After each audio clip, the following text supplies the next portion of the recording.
Eckhart Tolle, he has this beautiful quote. I hope I get it right. He says that the power for creating a better future is contained in the present moment. So we create a better future by creating a good present. And all futures work to me is about how do we create a good present and then thereafter a better future. And that is a big shift. It's a shift from saying this work is out there and down the track, I've got more important things to do, to saying we never get there. It happens via action and inactions. How do we keep the lights on and think about creating a good present, a more viable present? Welcome to the Work for Humans podcast. This is Dart Lindsley. Reanna Browne is a trained and practicing futurist. One of the first things she will tell you is that the future does not exist. It's not some fixed thing out there waiting for us to arrive. There's only the present. And the best way to create the future we want is by acting out that change right now. With a decade of experience in strategic foresight, Reanna guides public, private, and startup companies in navigating change, cultivating resilience, and using the present to shape a more promising future of work.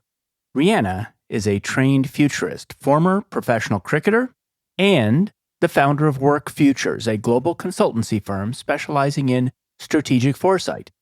She holds an MA in strategic foresight from Swinburne University and a postgraduate qualification from the University of the Sunshine Coast in Australia. She's a leader in her field and has earned recognition as one of the world's top futurists among fellow practitioners. In this episode, Reanna and I talk about the field of futures and foresight, the job of a trained futurist, and the largest misunderstandings people tend to have about the future. We also discuss how to use the present to change what lies ahead. What led Reanna to specialize in the future of work in particular, the largest changes we see emerging in the field today, and other topics. If you enjoyed today's episode, make sure to hit that subscribe button so you'll never miss out on future episodes. And now, I hope you enjoyed this enlightening conversation with Reanna Browne. Reanna Browne, welcome to Work for Humans. Thank you, Dart. Pleasure to be here. So a lot of people use the phrase the future of work. Very few of the people who actually use that phrase are trained futurists like you are. And honestly, I don't really know what it means to be a trained futurist. And that's one of the things I want to understand when I'm talking to you today. But what I do know is that in conversations with you in the past, you surprise me more often and create more aha moments for me per word than almost anybody else I talk to. Your perspective is deep and it's clearly quite different. And you do specialize in a couple of different kinds of futures, but you do specialize in the future of work. And I want to dig into that today. What is the field of futures and foresight, which is the field that you are in? How does one train for it? And what is the job of a futurist? I feel like we've started with a very contentious question inside the field of how do you define the work? What is the work? What are the boundaries of the work? The way that I make sense of it, and I feel like, to be honest, it's an evolving idea, as it should be, is I distinguish the notion of futures and future studies as a research discipline. So I studied future studies. And then we might hear the distinction with terms like strategic foresight, which for me is more about the application of those future studies methods by organizations and individual to help better prepare for, anticipate, and shape change. So there's two distinct terms that are really often used interchangeably, but to me, I think they mean something different. Defining what a futurist is a really hard thing to pin down. I also run a podcast with a couple of friends called FuturePod, and we interview futurists and we ask the very question, what do you think a futurist is? You know, how do you describe what you do to others? And I think it's the trickiest question of all. When I think about Richard Slaughter, who's a well-known scholar in the futures field, describes the notion of three different types of futurists. And I think it's a really interesting way of thinking about the spectrum of the work that we do. So he talks about pop futurists, so superficial entertainment, very tech-centric. I think a lot of people have experienced pop futures work. He then talks about this sense of a pragmatic futurist. So we might start using more empirical methods and training, but it's still a real focus on practicality and utility inside settings like corporate planning, organizations. And at the other end of that, he talks about the idea of critical futures. So again, still an empirical basis, but that's the biggest civilizational conversation where we challenge the status quo, address big fundamental issues and societal issues. And for me, I tend to swing between the last two. I do a lot of work inside organizations, but also I think a good futurist is also a good provocateur. We should be challenging and asking more elegant questions about the present and the way that we think about things. For me, when I think about the work of futures, we often split it into two things. There's people that tend to talk about the content, which is code for change. I think all futures work is always just about change, not managing it, anticipating it, navigating, leveraging change. But I think there's another side to the work which I really love, which we might call more futures literacy, but for me, it's actually teaching people to think differently about the future. There's a distinct career-changing moment many years ago when an executive said to me, I hope you're ready for argy-bargy, which is like an Australian term for like confrontation, in this executive workshop that I was running. And I said, why? And he said, well, this is a really common dilemma.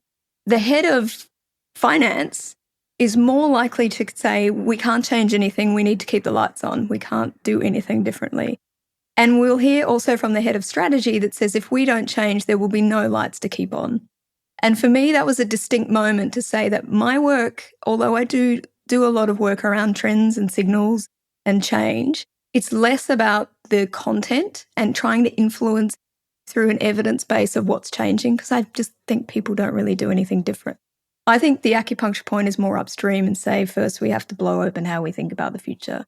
And then that shapes how we think about these potential changes in the actions in the present. So a lot of my work, I think, is really about changing perspectives, challenging how we think about things with the view of shaping how we act in the present. The last thing I'd say too is the most fundamental things that I think good futures work is about is agency and pathways. So we should be able to have conversations about existential challenges, depending on the context. It could be climate, it could be concussion in sport. But for me, people should be able to leave with a sense of agency. They feel like they can influence the future and there is a pathway from the present to something more preferred. From a training perspective, so I studied 2 postgrad qualifications here at the Sunshine Coast University and Swinburne University, a master's. Also some time in Finland, which is incredible because I think you're just born a futurist over there. It's not that novel. It's just so implicit in how they see the world and understand things. So there is an academic discipline that you can study from, though there's something really ironic in that in 2019, they closed a lot of the programs down in Australia. And kind of my assumption was that it was based on the notion that it was too boutique as a program, which is the most ironic timing ever, given what has ensued in the last 3 or 4 years. What are some of the misunderstandings that we have about the future? You say, let's blow up how we think about the future. One of the things you've said to me in the past and to others is the future doesn't exist. What is that misconception, and are there others? Yeah, as I mentioned, I think the real acupuncture for this work is what I call unlearning. It's a clumsy term because it's not really unlearning, you're just learning, but it's just this sense of, I go back to that point, and it's the underpinning principle of all my work. When we change how we think about the future, we change how we think about action in the present. And that's the frame of any piece of work I do. You have to go through this unlearning experience with me. And a lot of it is based on challenging these core assumptions. So there's a few that come to mind. Firstly, we usually see the future as some kind of an end state. It's something objective. The future of work is everyone's remote, or we arrive at some end state, or it's some kind of technology. But I use the quote often of Jim Data that you mentioned, that the future of anything, it doesn't exist. So there's no future facts because the future hasn't actually happened. So we can't really predict the future in a way, but we can imagine it and shape it in the present. So when we're talking about the future of work, let's say what we're actually talking about are our ideas and images of a time later than now. Part of the provocations then is whose ideas and images are they? And I talk about the notion of the politics of the future, right? So Those with the loudest voices shape images of the future, and then thereafter they shape us. Who's not in the room? I always use this provocation that when we're talking about, let's say, the future of work, who are the loudest voices and what future are they shaping, and how neatly does it align to the services that they provide today, for instance? So that's a big one, this sense that the future doesn't actually exist. There are no facts, so we can't speak about it from a sense of facts. The only bit of data we have on the future is data on what's happened in the past and what's happening today on a particular topic. And the other bit of data that we totally underestimate that I think has more influence over how actions occur is the ideas and images that we have about the future, the assumptions that we have that then shape our action in the present. For me, I feel like it took a master's degree and over 10 years in this space to get this one tiny sentence, is that the future isn't actually out there and then. The future of work, let's say, it never arrives because we're always in the present. And yet all of our logics and decision heuristics, if you think about the way we plan, even our own lives, let alone inside organizations, we talk about medium term and long term and short term. And those terms are still relevant, but when we talk about the long term, we're talking about something that's out there and then. But of course, we never get there because we're always in the present. I feel like my brain is totally unlocked in that moment. So for me, the big realization is that the future hasn't happened. We have some agency, but also that it's shaped by our action and inaction today. So the things that we do today, of course, shape our future, but I'd say equally the things that we don't do shapes our future. Every time I think about my own career, right? Every time I think I'm too busy to do that, I call it the tyranny of the urgent. I'm too busy to do that because I've got all of this stuff going on over here. That's a decision towards a particular future, which I think is a really provocative one that brings a bit of change energy to people when they hear it. Also, the sense that the future doesn't happen to us. It hasn't happened yet, so we do have some capacity to shape the future. What I got really early in my career was a lot of notion and this sense that this work is about prediction and what might happen down the track. Is literally the questions of like, that must be so interesting, but we've got important work. That speculative stuff must be interesting. For me, at least, the future is about action today. It's only ever about action today. Eckhart Tolle, he has this beautiful quote. I hope I get it right. He says that the power for creating a better future is contained in the present moment. So we create a better future by creating a good present. And all futures work to me is about how do we create a good present and then thereafter a better future. And that is a big shift. It's a shift from saying this work is out there and down the track, I've got more important things to do, to saying we never get there. It happens via action and inactions. How do we keep the lights on and think about creating a good present, a more viable present? The other two that really quickly come to mind, Dart, is the most common thing. I think Andy Hines has this line and he says that the future's not as fast as you think. And just this notion that change, I think, seems fast because we're not paying attention. And good futurists look at those bits of evidence of change, right? We're always looking at the pockets of the future in the present. So a good example of that might be automation is a really old idea coming from the Greek gods. AI is a very old idea. I think of examples of the notion of remote work feeling very new and trendy. IBM had 2,000 workers working remotely in the 80s. If we look back in time, change isn't necessarily as fast as we think. Part of the work is to say we're not paying attention. Probably just on that this sense that when we talk about the future of anything, we tend to talk about it as a straight line. It's a projection of the present. We use the term the future in the singular. And one of the big flips for me is to say that the future doesn't happen in a straight line and that there's more than one future. There's a range of things that are possible, right? There's the futures that we project, but there's also futures that are probable, plausible, possible, even ridiculous. Things that we consider to be ridiculous are actually, in my view, probably the better indicators of what might likely be part of our future. So that last point to share is that, back to Jim Data, I tend to say is that we instinctively dismiss the ridiculous because we don't think that that's probable. And Jim Data talks about the notion that any useful statement about the future should at first appear ridiculous, otherwise we're projecting the present. the best way to get our heads around that notion that the future will likely appear ridiculous to us today is to look back in time and just like, I just can't believe we used to have those beliefs, use that technology, whatever it may be. So that notion that the only time really that makes sense is the present. And how do we hold space for things that appear ridiculous to us today? That is a complete reframe. It is. You used a word which I'm going to misremember. It was something like microactivism. That's not exactly what it was. It was a statement that you used I think it was in Sydney. You were essentially saying, there is no future. The future's not there, right? The future doesn't exist. All there is now and what we do right now. And what we do right now can be activism, like in the micro action. Was that the word you used? I think I did. And I think it was, if I remember correctly, I think it was inside the context of talking about if the future never arrives, we're always in the present. How do we bring the future into the present? We're so busy. But I talk about this idea of small bets in a long game. So unless you're in a crisis and you have to radically change things, that's very different. But if you have a choice, of course we have to keep the lights on and, continue the viability of whatever, our own career, our lives, our organizations. But what are the small bets in a long game that we're taking?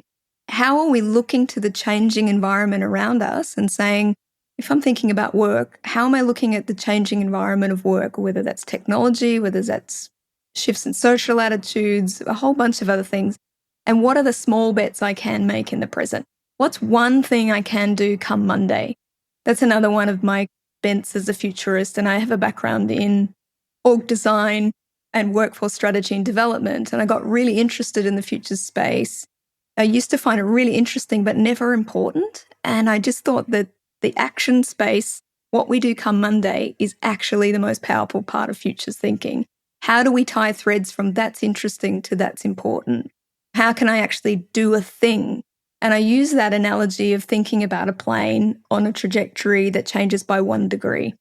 And it may end up somewhere fundamentally different. I mean, the fact that I'm an academically trained and professional futurist and have been working in this space for 10 years really boils down to one coffee that I had a long time ago. I was working as a public servant in the top end of Australia. I now live in Melbourne, the other end of Australia.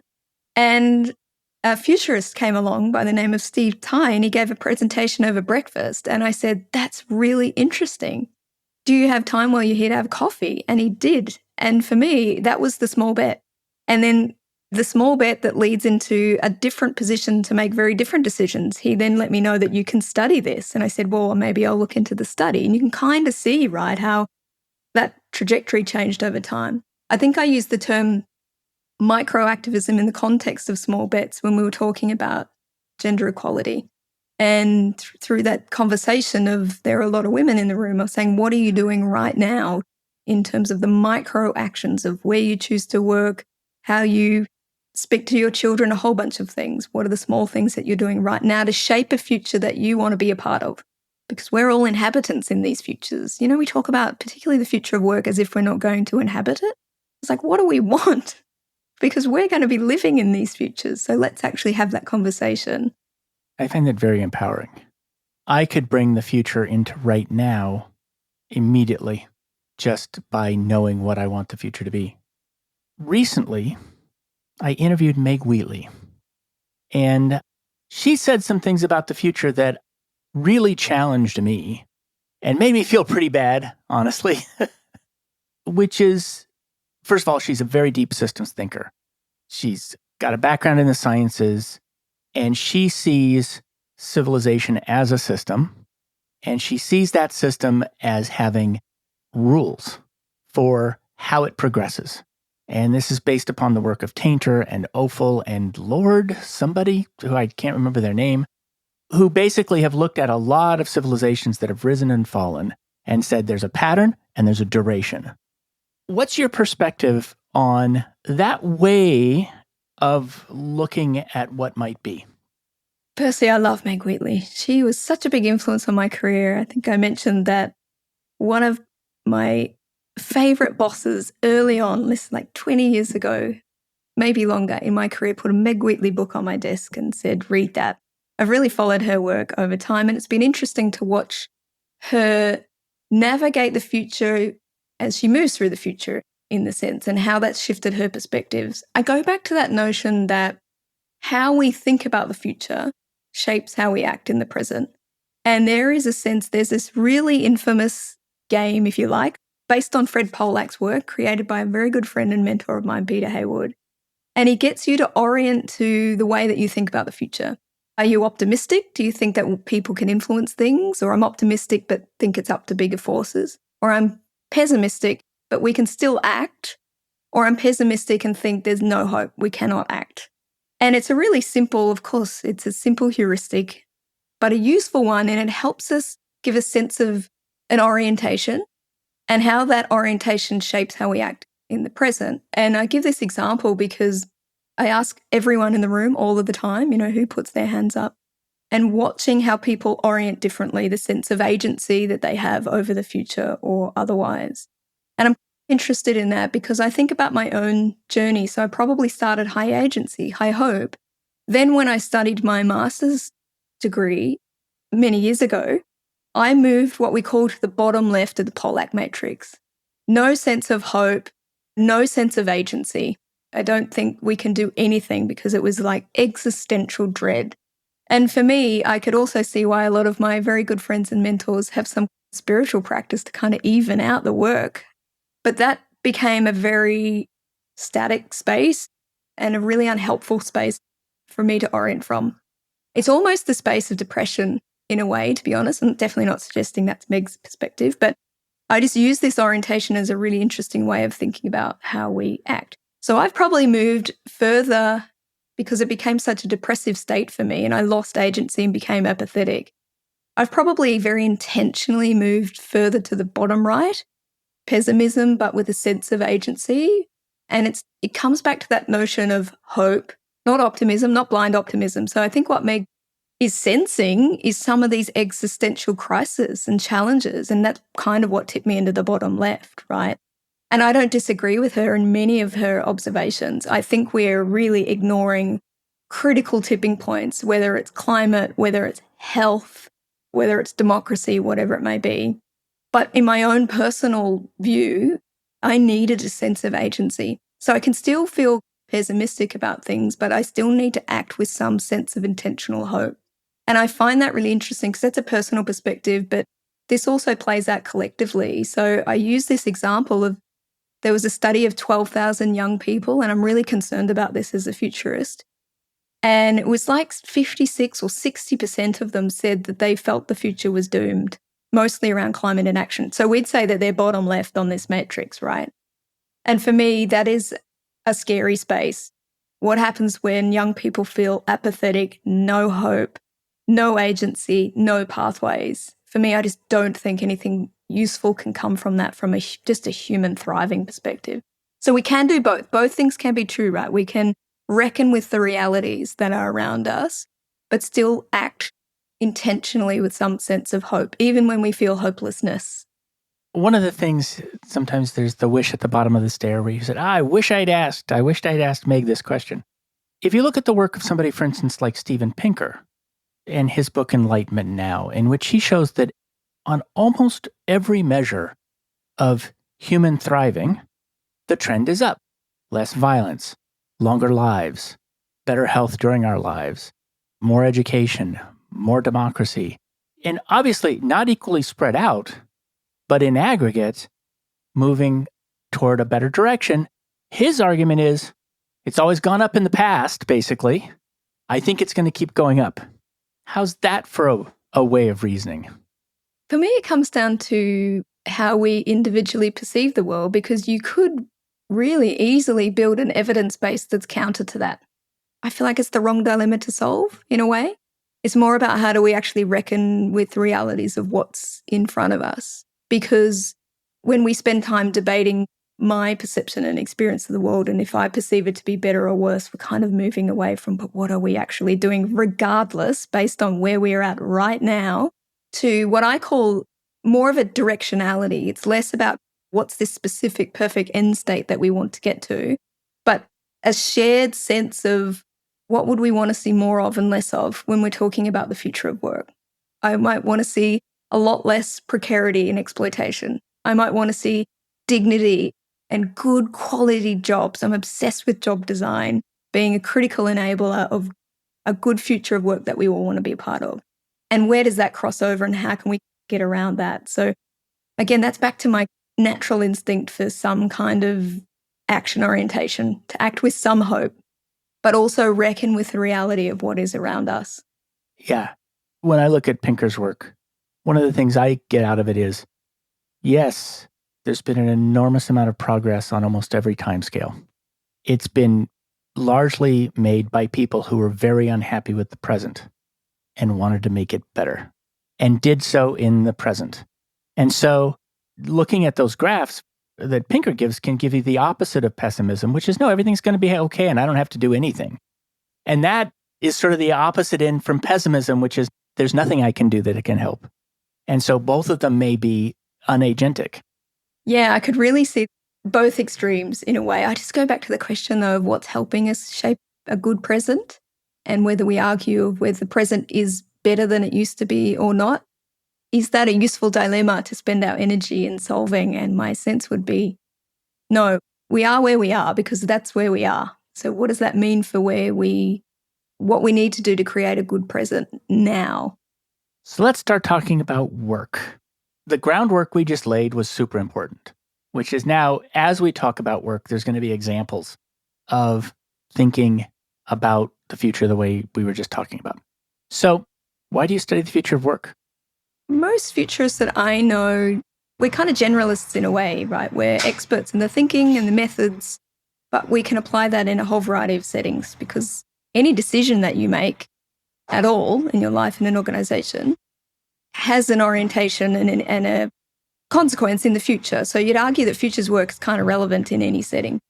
I do work with future of sport, farming, engineering, work, but most futurists, I'd say, have an area that they're really curious in.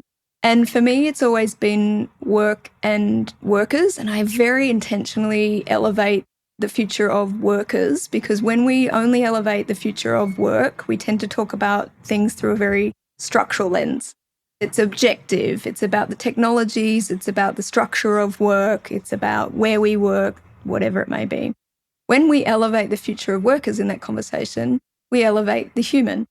We talk about health at work. We talk about changing attitudes to work, what motivates people at work, why we work. And for me, I think I'm interested in that. I always say to people when I do career sparring with them is if you look back at your career, there's usually a thread that's tried to break through. And it's like, that's a weird thing because I played professional sport. Then I worked in the public service, in org design and development and workforce planning. Then I worked in this startup and private sector space in kind of HR. It's like, what's that got to do with work and workers? But I actually think the thread was the interest in centering worker voices. You know, Anab Jain has this quote and she says, those with the least power to shape the future suffer its worst consequences. And I also come from a regional remote Queensland. So work has a whole other different meaning. Work is centered in your life. For a long while, I was called the work dodger because I kept studying, which is like just a hilarious idea, right? I mean, of course I was working. I was playing professional sport, working and studying full time. But work is so central to your life that they never even talk about their jobs because you just keep working. We work on weekends. The kids go to work with you on holidays. And I think for me, there's a bit of a social justice part that comes in through the work that I do, who's not in the room when we're having these conversations. But then it's also just work for me is a setting that I think we can have really important conversations about the lives that we want to architect. And it was so central to me as an upbringing of how integral it was to life and how important it was. My parents will never stop working. They've said that explicitly. They will literally work until they just physically or mentally cannot work. And I think there's some of those personal reasons of why I'm so interested in work as a setting and a conversation about the future. I just think it's such a downstream space of where we see a lot of things play out around our lives. can see things that are happening inside workplaces that are very good indicators to what's changing around us. We're talking about trauma inside the workplace. We're talking about menopause leave inside the workplace. Like, it's a setting for very important and powerful and influential conversations about, like I said, the futures that we all want to inhabit. What are some of the actions that you do see people taking right now that are making the future today? In what way? Tell me a bit more about that. Okay, I'm trying to say, it's a complicated phrase. I'm trying to say it like I think you would say it. So I'm going to say it a couple of different ways. What's emerging in work today that is in the direction of the future, is representative of the future? Is people actually creating the future in the present? So microactivism would be one way to talk about it. Another one would be positive deviance, where there are people who are doing things that are quite remarkably good, which we could all potentially achieve. Yeah, okay. In a way, I see the story of change as a very dynamic one. Things just don't arrive and then we inhabit it. All of a sudden, we're in a different space. So imagine the metaphor of a set of dials, and it tells a more dynamic story of change, not just what's emerging, but also what's declining, and they tend to go hand in hand. So if I think about work, I'm always looking for signals and evidence of both what's declining and what's emerging. And that gives a richer picture of what's changing. A lot of the guests on your podcast would be talking about these very things, right? They'd be talking about what's hitting an edge, but also new insights, new ways of perceiving and seeing the world and work. In a way, I usually ask the question of myself of what am I paying attention to right now? Anytime a futurist gets put on the spot around what we think the future of X may or may be, it's kind of a weird glitch moment. So I ask a more gentle question of what are the things I'm paying attention to? If I'm thinking about what's declining, just literally off the top of my head, I'm obsessed with language and culture, and that being a critical lead indicator to change. So I won't look into technology as much. I'll literally look at language. I spend way too much of my life on Reddit. I'm looking at subculture language. You know, the microforms of activism are a way of enabling that resistance, enacting on that resistance. So I think it's a really good indicator.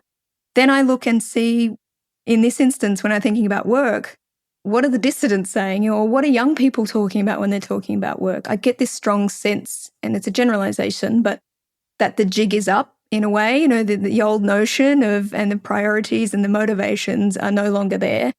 And younger people are asking very big questions of work, its value, its benefit. I absolutely reject the notion of young people being lazy. That's been going on for generations. My parents were called lazy by their parents. I take a more critical lens of saying, what are they talking about? What's the language that they're using? We're using anti-work. We're using lying flat in China. We're pushing back against hustle culture. We're lazy girl jobs. Like, in isolation, they mean nothing. But as a collective pattern, there's a whole vibe, there's a whole thing going on there. And it's like any good futures work, we need to always connect it back to the present. We need to say, if that's the change, so what now what? What does that mean for us, whoever us is? If we're HR, how might we rethink and challenge our assumptions about young people's attitudes? Or what does that mean for job design? That's just one. There's so many, I think, in many ways. The thing I'm paying attention to also is, at the macro level, this sense of old logics, processes, systems declining.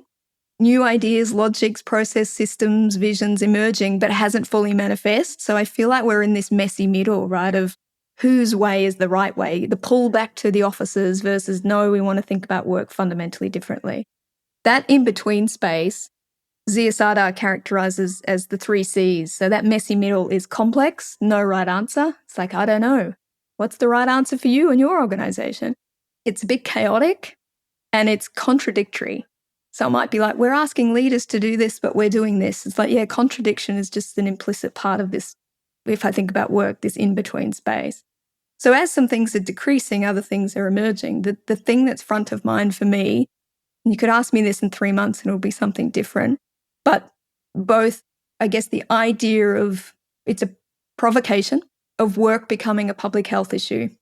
And this is a big provocation. Like I said, good futurists are provocateurs. And it helps us to step away from the present and ask more elegant questions about, well, what do we want? And for me, that's me watching a bunch of independent little signals of change. So little concrete bits of evidence, again, in isolation mean nothing, and seeing them aggregate. Yesterday, I was reading a research piece. I think it might have been on a Stanford website, just to give some credibility to that, connecting mortality and layoffs. And it was like a 20% increase in the chance over the next 20 years. And you juxtapose that next to Australians are the most burnt out workers in the world, and we're starting to connect work directly with health issues. The WHO, the World Health Organization, now in their international classification of disease, talk about the notion of burnout and connect it directly as an occupational phenomena. So all these independent signals, right, they don't mean much. We joke that in the spare room, I used to have like a Mel Gibson wall of all of these thousands of sticky notes and the string, and my partner just said it's too much for visitors. But then the provocation is, don't just stop at the critique. We need to challenge what is possible. And I think that's moving into this hope space, right, of how do we act? What if the workplace was a critical determinant of health? How can we challenge the grammar of what is possible and then work back to create a better present? So I see these two dynamics of what's declining, what's emerging, and we're in this messy middle, and I think people are looking for neat, concrete answers, and there aren't none. I imagine that almost the assemblage of all of your guests over time probably having this conversation. You're right. It's so funny. I always am connecting conversations that I'm having right now with people who've come on the show. Christine Maslach came on the show. She's the person who got burnout into the WHO.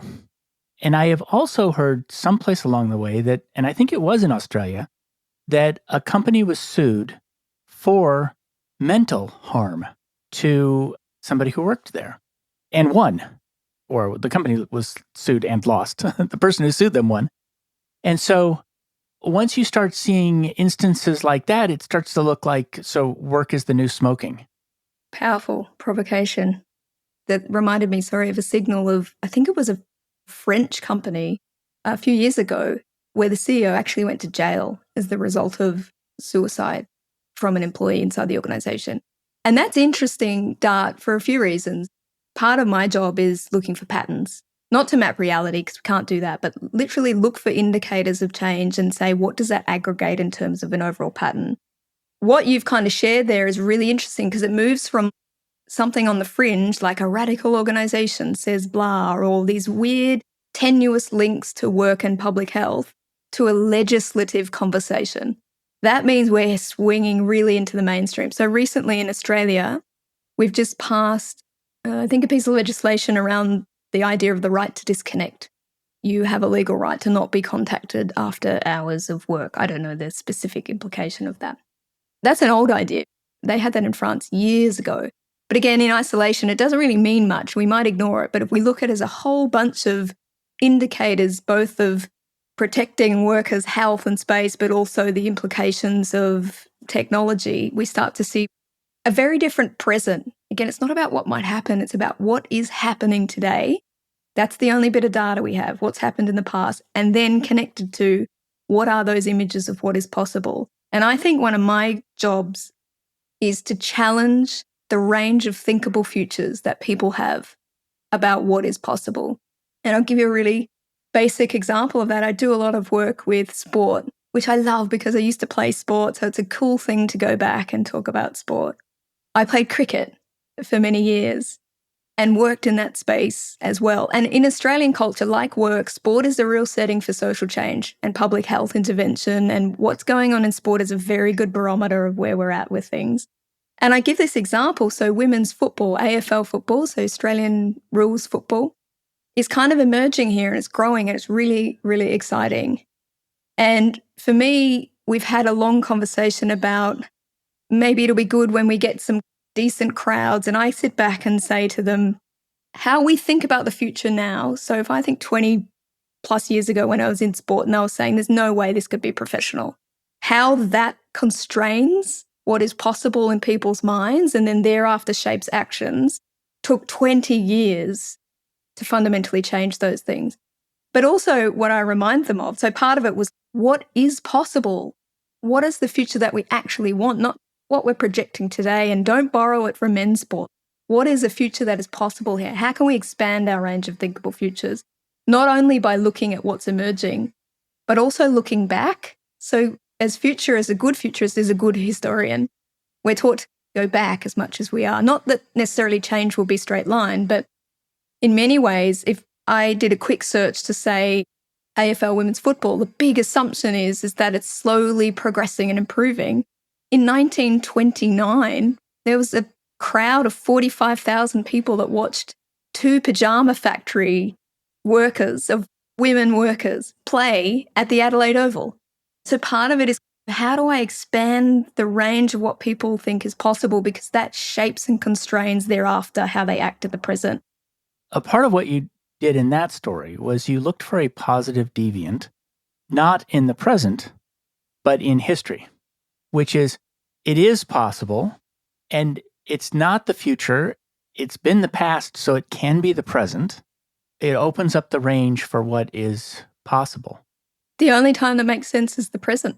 The past feels as ridiculous as the future does. And for me, that's a real provocation to orient both ways for inspiration in decisions and the way that we frame those images of what is possible today. It was interesting what you said about looking at language. As somebody who is acting now myself to change work, there's a language from the past that frames workers and work a certain way. And there's no language to replace it. And I feel like it's a funny conundrum.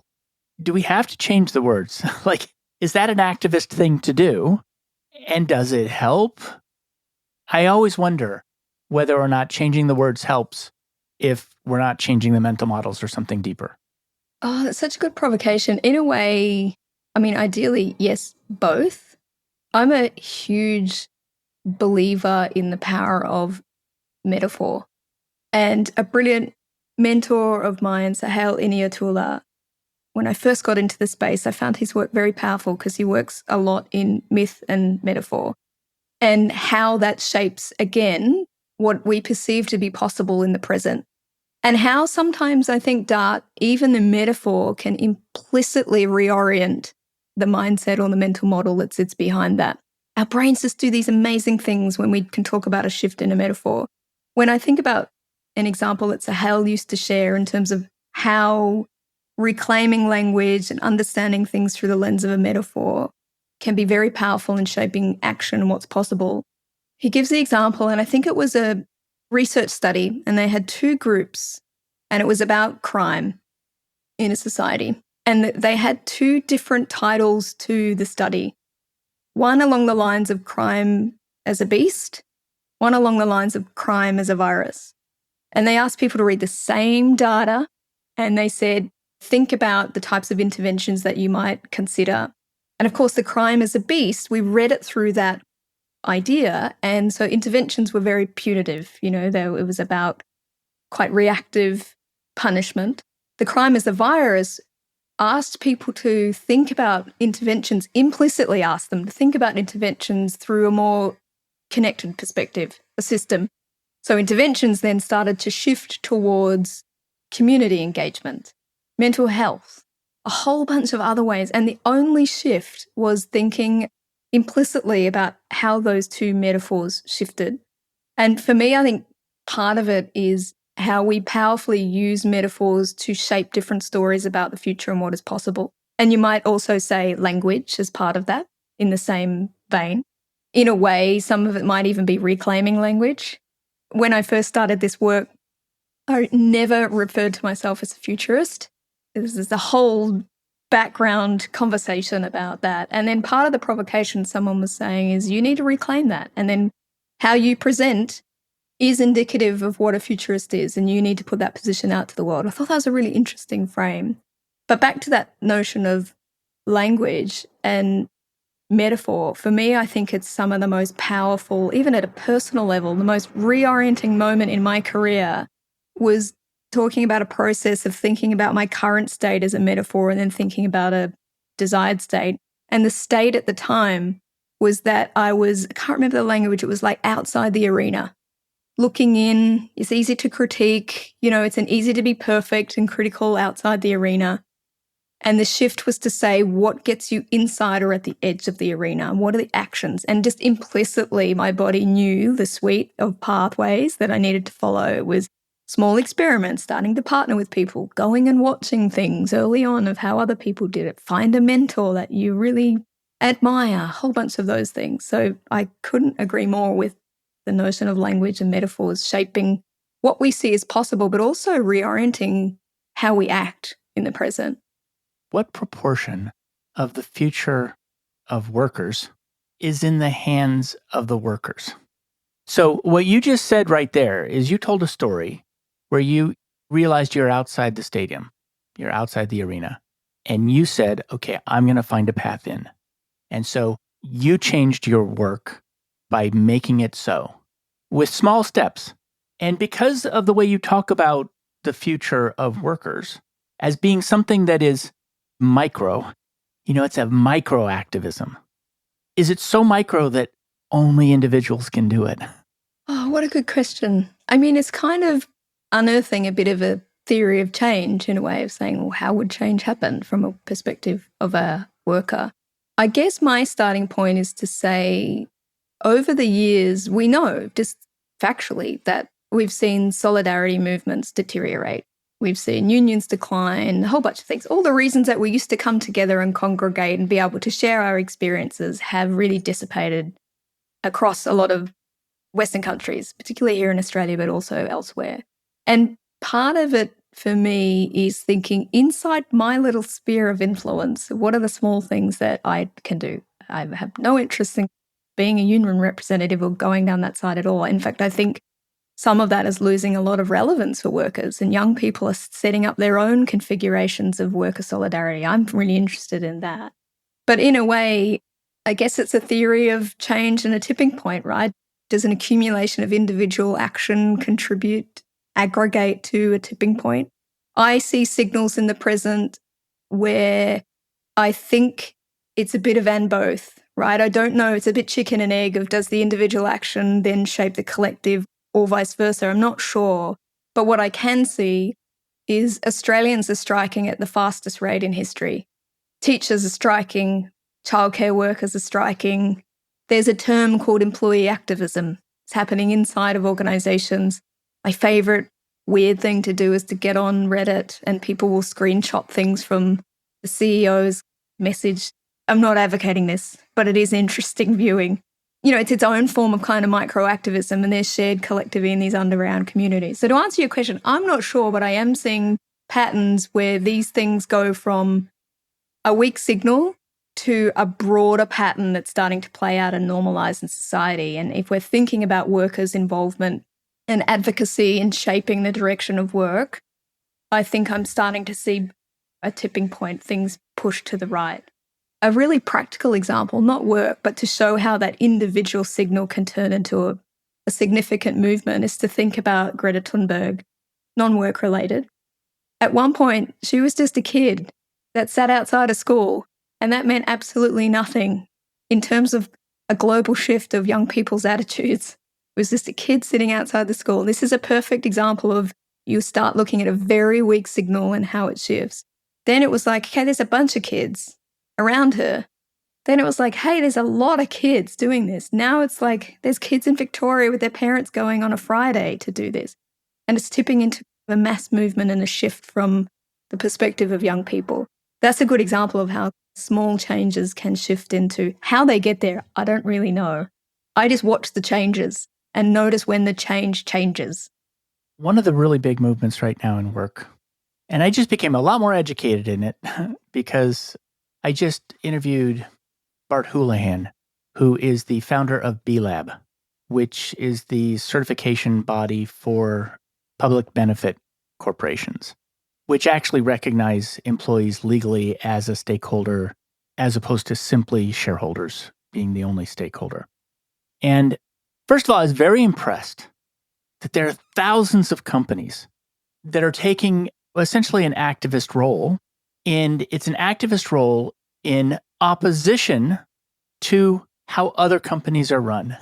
I'm very impressed because companies are quite powerful. And if they start doing that, that's a quite powerful thing. But it leads me to ask the question, if I'm a leader, what is my job? How should I look at my role in the future of workers? I kind of had the answer to that because it's kind of like, well, what do you want the future to be? It's, you should activate for that. But I just think that there's actually something going on that is giving leaders an opportunity to take on a status quo that's been there for at least, especially in the United States, since 1979. Yeah, and it's a good question. And instinctively, I say, take it personally. You are an inhabitant of this future of work. What do you actually want to be inhabiting yourself? And through your actions, you are shaping the experience and the future of work for many people around you. I always have that provocation with HR. It's like even the banal things that you do actually shape the future of work for many people in this organization. I think part of it is, and I had this experience sometimes of, it can be difficult to push up against a dominant paradigm inside an organization. Meg Wheatley talks about that notion of creating islands of sanity, and that's what I used to almost use as a framework and a framing for my own leadership practice inside an organization where I felt some difference in terms of competing images of the future, what we'd want around work.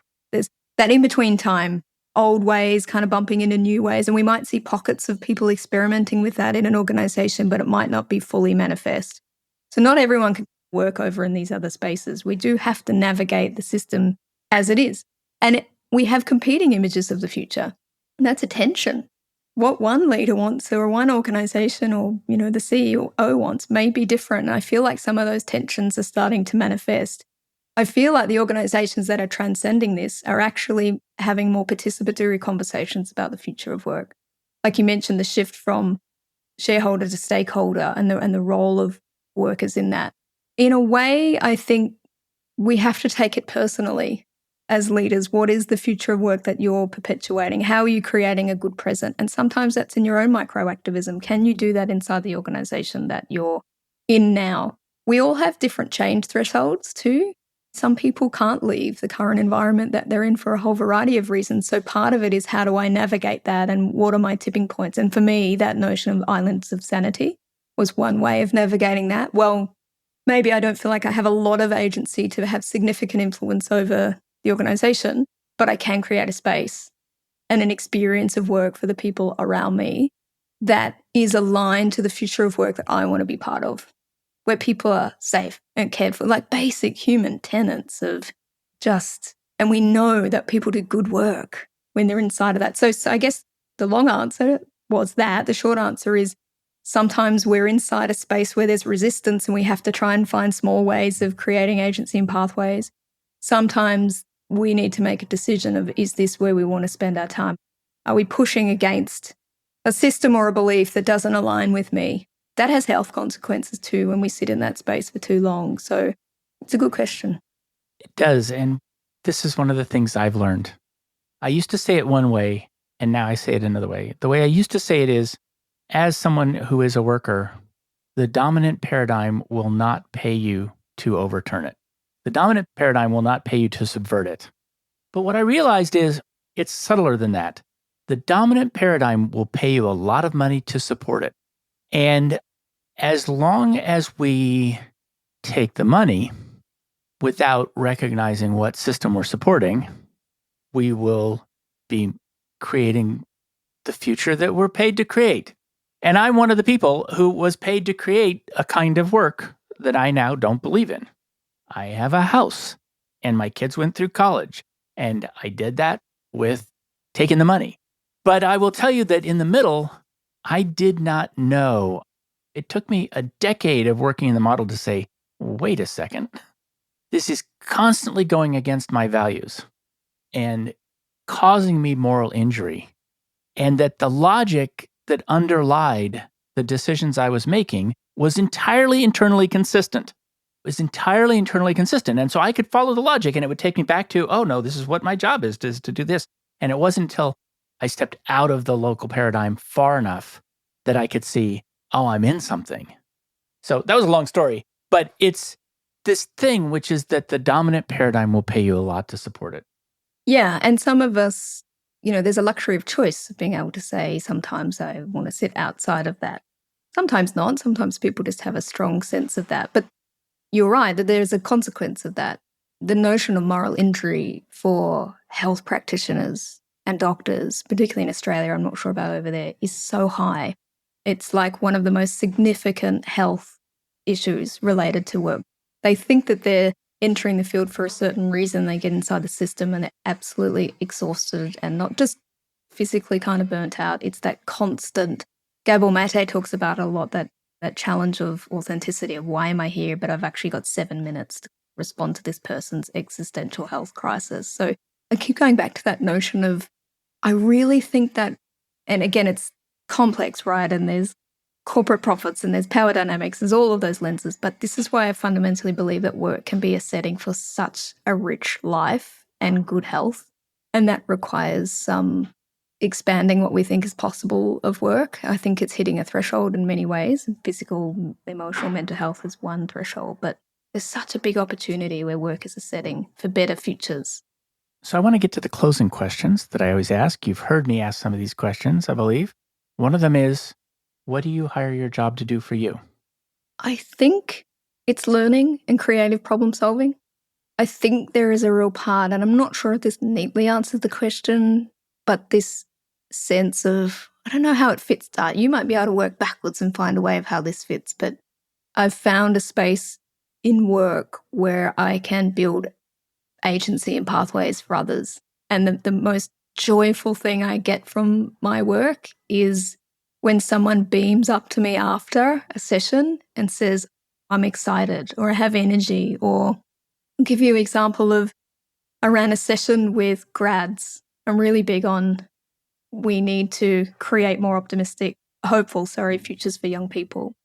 And the way to do that is to get them to think differently. Don't convince them with evidence otherwise.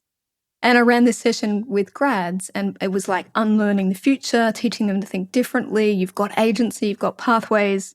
And I got a text message from one of them afterwards, which firstly was intriguing because I don't know how they got my phone number, but that's also an amazing thing that young people can do very quickly. And the response was, I had been feeling really depressed about work. I have been feeling really stuck and I don't know what to do. And now I feel like I've had a big shift. I feel excited for the first time. And I don't know how to encapsulate that, but in a way, that's why I hire my job to do for me. I will tell you, there's a couple of different things there. First of all, a phrase came to me that I just love, which is that this person who came to you said, I thought the future was happening to me. I'm happening to the future. Nice. I really love that phrase. So, while I'll tell you there's a couple things in there, it is to help others, but it's not exactly that simple case because it's helping others to help themselves. It's much more a teaching to fish situation. And you also love the detect, the moment when you can tell it's happened. And so reorienting people to possibility. Talk about a way to change lives. If you can be that cup of coffee that you had 20 years ago with that one person for other people, that's a big deal. I think it comes back to that idea of how we can create impact in the world and what is it that I do that can have some utility in the world. And for years early on in my career, I used to think it was my responsibility to change organizations, which is an absurd idea now that I'm much older. And when I really let go of that and reframed my work as my job is to work directly with this person that's brought me in if I'm doing consulting work, and to actually frame this through the lens of how do I create shifts, agency pathways, sense of energy for change in individuals. And when I reoriented it that way, I just got so much more enjoyment from my work. And I could see and start to connect firsthand the impact of what I do with an individual's life. I ran a session a few weeks ago and I do this work. So I do a lot of corporate work and it's about strategy and planning and business. And then some of my most favorite work is what I call futures of you. It's taking tools that we use for organizations and strategic foresight and futures thinking and applying it at a personal level. And that was the session I ran with the grads. Teach them to think differently about the future, give them these tools to actually start to find pathways in the present and leverage change. And I ran it with some really senior women a few weeks ago. And again, it's just my favorite moment in this work where one woman texted me after, because we always get to a point where I make them get to a point where they say, what happens come Monday? What are the 3 things that I'm going to do come Monday? We need to commit to something. She texted me after and she said, after doing all of that work, I sat back and I just realized I need support. And she said, I cried at the realization of that. I call it like an acupuncture point, right? Like a strategic acupuncture point. She could do a million things. She could go and study again. She could do whatever. But she said, actually, the acupuncture point is, I need help. I need some support. And what that released in her and the sense of energy, I think to change, to do anything different, you need energy that is greater than the energy to sustain and the stasis. And the sense of energy that she got from that, I just think that's cool. That's the most enjoyable part of my job, those one small changes, because I fundamentally believe that they create significant deviations and open up other pathways for people in the present. Right. And it's not just a new direction, it's a vector. It's a quantity in a direction, a new quantity in a direction. Yeah, and that sense of possibility. It's like, oh gosh, maybe it isn't as big. Like I'm really big on don't make it big unless you have to when you don't have a choice. How can this be small? And we've got no excuse then. Literally, what's the one thing I'm going to do? As I mentioned, probably the 2 points in my career were the cup of coffee. And a few years later, I decided to work a 9-day fortnight. And it became known as Reanna's Friday Project. And I didn't really know that literally the intervention was to just take time, reclaim some time. And I just used that time to do whatever I wanted to do, actually trusting an emergent pathway rather than trying to control. It allowed me to catch up with different people. It allowed me to go to exhibitions. It allowed me to see talks that I wouldn't have seen. So what I ended up doing was actually being able to be more involved and doing some early futures work and practice. Started to integrate that into my work and then felt confident enough to move into consulting. And that's like 10 years ago. What does your work cost you? That is a very powerful question. Mental health? And I think this is useful to share that a part of what attracts me to futures work is the constant scanning for change. I have constantly been a person that is always looking to what's changing around me. And I remember a few years ago, a therapist said to me, you are so hypervigilant and you're just constantly aware of everything that's going on. And I said, well, I'm a futurist. And she said, of course you are. Of course you've created an entire profession around that. But there was probably a period about 5 or 6 years ago where that hypervigilance and scanning has a downside. And I think it was a lot of what Meg Wheatley shares really resonated with me, particularly at that time, because I was really depressed. I was only scanning and it was mostly things about the massive existential crises. I was going through the master's program. A lot of friends went through the same process. We hit real mental health bottoms. And it was something significant my partner just said is just like enough. Like that's the only thing you're looking for. That's the only thing you'll find. So that hypervigilance and that really skilled ability for pattern matching and looking at change has a downside if you're not very intentionally looking for hopeful futures. So I've had to change my whole practice to not default to all of the things that are declining, decaying, collapsing, but also where are there pockets of the future and the present where there is hope. I have to really intentionally do that and to balance things out. So I'd say that's one of the consequences is that you're hyper-vigilant to the environment around you. That makes a lot of sense to me. It takes a degree of intellectual rigor to keep looking at the existential threats as long as you did. I look at the existential threats and I can look at them for about 30 seconds. And then I'm going to think about some ice cream. I'm going to think of something else. So it takes a certain amount of toughness to really, I think, look at those things long enough. And it takes discipline to look at the hopeful things. Yeah, that's a very intentional practice for me, the hopeful things. But what you reminded me of then, Dart, is that it's not just an intellectual process. It's not just that I read about a whole variety of things and make connections and patterns. What I didn't realize, and this was my own existential crisis point, was that my nervous system and my body takes in that information as well.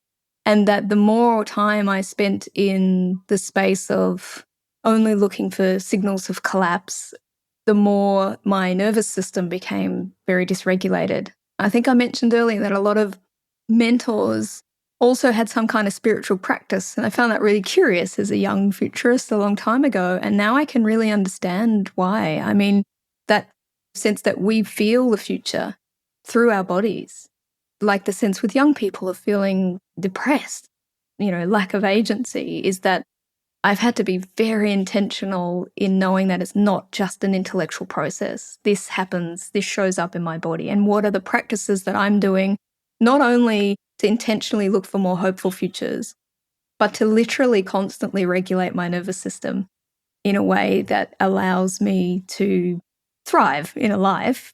But it's a strange downside of the job is that I've had to be much more intentional. I can't intellectualize them away because it comes out in my body.